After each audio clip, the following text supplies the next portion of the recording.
Hello guys, मैं इलेसर और आप देख रहे हैं ईवी इंस्टीट्यूट। गाइस, अब तक हम पढ़ चुके हैं फ्यूचर इंडेफिनिट टेंस तक।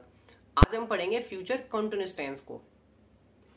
देखते हैं इसकी पहचान क्या होती है।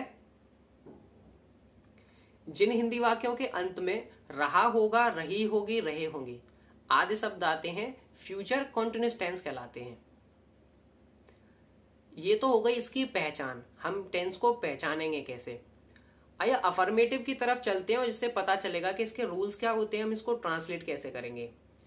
ये आगे बताने से पहले मैं आपको बता दूं, अगर आपने फ्यूचर इंडेफिनिट के रूल्स अच्छे से पढ़े होंगे तो हमने वहां पे देखा था आई और वी के साथ हम शैल का यूज कर रहे थे और जितने भी सब्जेक्ट हमारे उसके अलावा बचे उसके साथ हम विल का यूज कर रहे थे। इसमें क्या होगा, फ्यूचर कंटीन्यूअस टेंस में क्या करते हैं, आई और वी के साथ शैल बी का और जितने भी अदर सब्जेक्ट बचे उसके विल बी का यूज करते हैं। इसमें जो वर्ब की फॉर्म होती है हम आईएनजी फॉर्म का यूज करते हैं और इन रूल को अप्लाई करने से हमारा सेंटेंस पूरा ट्रांसलेट हो जाता है। आइए एग्जाम्पल लेके इसको अप्लाई करके समझते हैं कि हमारा ये जो सेंटेंस है वो ट्रांसलेट कैसे होगा। पहला एग्जाम्पल है, मैं अपना पाठ याद कर रहा हूंगा। I shall be learning my lesson. सबसे पहले हमने सब्जेक्ट रखा आई और अभी हमने पढ़ा है आई के साथ हम हेल्पिंग वर्ब यूज करेंगे शैल बी। हमने यहां रखा आई शैल बी, जस्ट बी के बाद हमें वर्ब रखनी है जो कि आईएनजी फॉर्म में आएगी। याद करना की स्पेलिंग होती है लर्न, अब उसमें हम लगा देंगे आईएनजी। लिख दिया यहां पे learning, I shall be learning. My lesson जो कि हम क्या याद कर रहे थे, मेरा पाठ, मैं अपना पाठ याद करने वाला था तो हमने क्या किया, अपना पाठ किया, क्या रख दिया, माई लेसन। ऐसे करके आपका पूरा सेंटेंस ट्रांसलेट हो गया। एक सेंटेंस और लेते हैं, वह एक पत्र लिख रही होगी। She will be writing a letter. अब यहां पे हमारा जो सब्जेक्ट बना शी, अभी आई और वी तो है नहीं जो हम शैल लगा दें, इसके बाद जितने भी हमारे सब्जेक्ट रह गए हम सी के साथ क्या लगाएंगे, विल बी। यहां हमने लिखा शी विल बी राइटिंग, लिखना की स्पेलिंग होती है राइट, हम उसमें लगा देंगे आईएनजी, हो गया राइटिंग। हम आईएनजी क्यों लगा रहे हैं, क्योंकि शैल बी और विल बी के साथ हमारी फॉर्म कौन से आने वाली है, आईएनजी फॉर्म। हो गया शी विल बी राइटिंग, क्या लिख रही है, एक पत्र, अ लेटर। हो गया ट्रांसलेट। अब बढ़ते हैं नेगेटिव सेंटेंस की तरफ। नेगेटिव सेंटेंस में मैंने अभी तक जो बताया है कि अगर नहीं शब्द आता है तो हम उसमें नॉट का यूज करते हैं। जो अब हमारी हेल्पिंग वर्ब बन जाएगी वो बन जाएगी शैल नॉट बी और विल नॉट बी। आई और वी के साथ हम शैल नॉट बी का यूज करेंगे और जितने भी सब्जेक्ट अदर बच गए हम उसके साथ विल नॉट बी का यूज करेंगे। इसी रूल को आप एग्जाम्पल में फिट करते हैं। आइए देखते हैं एग्जाम्पल इसके कैसे बनेंगे। मैं कक्षा में नहीं पढ़ रहा हूंगा। I shall not be reading in the class. क्या किया, सिर्फ हमने कुछ नहीं, जैसे पिछले रूल जितने भी थे उन सबको अप्लाई किया है और एक हेल्पिंग वर्ब का चेंज है। यहां पे हमने आई के साथ क्या यूज कर रहे हैं, शैल not B. Shell not B, not हमने बीच में रखा है, आई shall not B.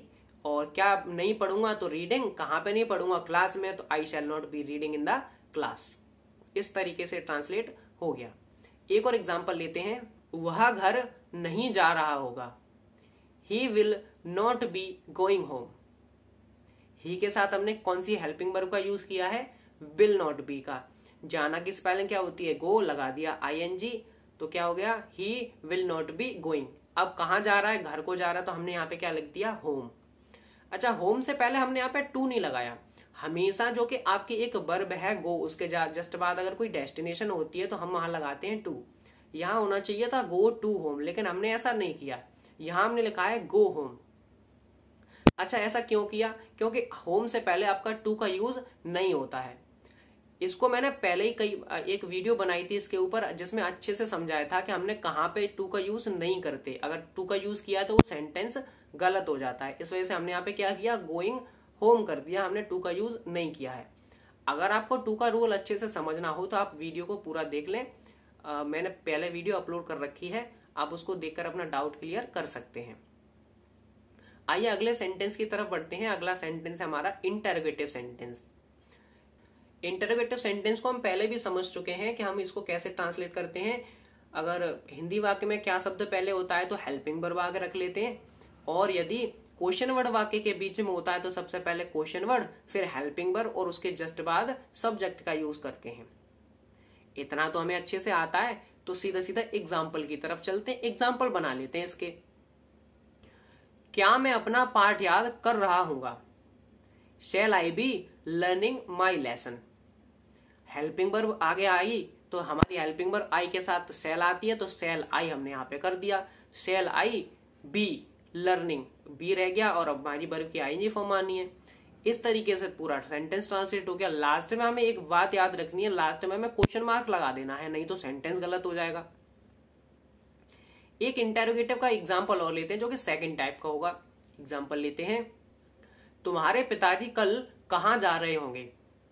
Where will your father be going tomorrow. वाक्य के बीच में कहां शब्द आया, इससे सबसे पहले हमने वेयर लगा दिया, उसके जस्ट बाद हमने हेल्पिंग वर्ब का यूज किया और उसके जस्ट बाद हमने सब्जेक्ट का यूज किया। आगे पूरे रूल जैसे जैसे लगे थे वैसे हमने रूल लगा दिए, सेंटेंस पूरा ट्रांसलेट हो गया।